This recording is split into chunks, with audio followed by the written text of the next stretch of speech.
Today's episode is brought to you by Renewal by Andersen of Central Pennsylvania. Renewal by Andersen offers you a better way to a better window. Go to rbacentralpadeals.com for this month's specials. Philadelphia students' math and reading scores are still some of the lowest in the country. In Harrisburg, a resident shot a home invader after warning him several times to leave. Philadelphia's light poles were greased in the name of public safety. Finally, nowhere in Pennsylvania ranked amongst the best U.S. cities for Halloween. I'm Claudia Dimuro, and you're listening to Today in PA. A new report from the National Assessment of Educational Progress showed that Philadelphia students' math and reading scores remained relatively steady during the pandemic, reports why. Thing is, though, they weren't all too great to begin with.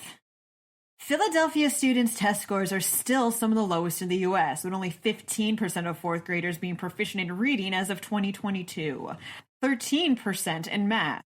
In fact, out of 26 urban school districts, the School District of Philadelphia ranked 5th from the bottom in fourth grade math.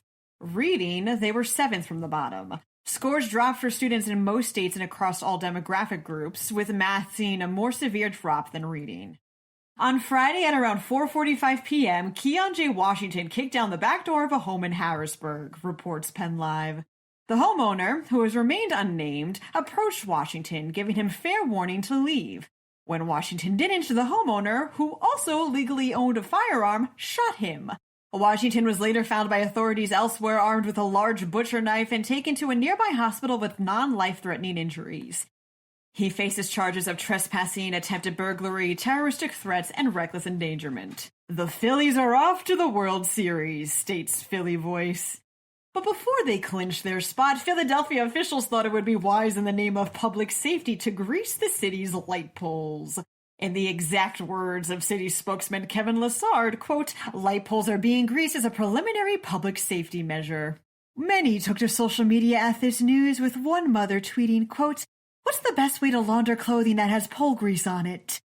Many fairly wondered that, after the Eagles Super Bowl win, did officials really think this would work?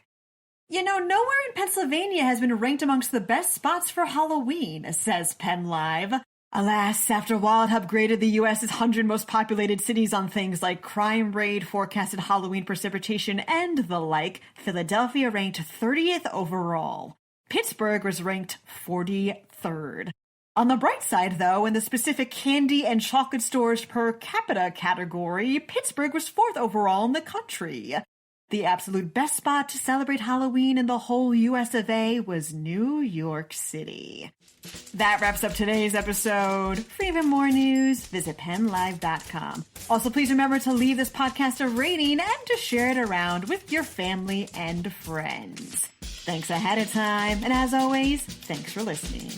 I'm Claudia Dimuro, and I'll be back again tomorrow for another round of Today in PA. Today's episode is brought to you by Renewal by Andersen of Central Pennsylvania. Renewal by Andersen offers you a better way to a better window. Go to rbacentralpadeals.com for this month's specials.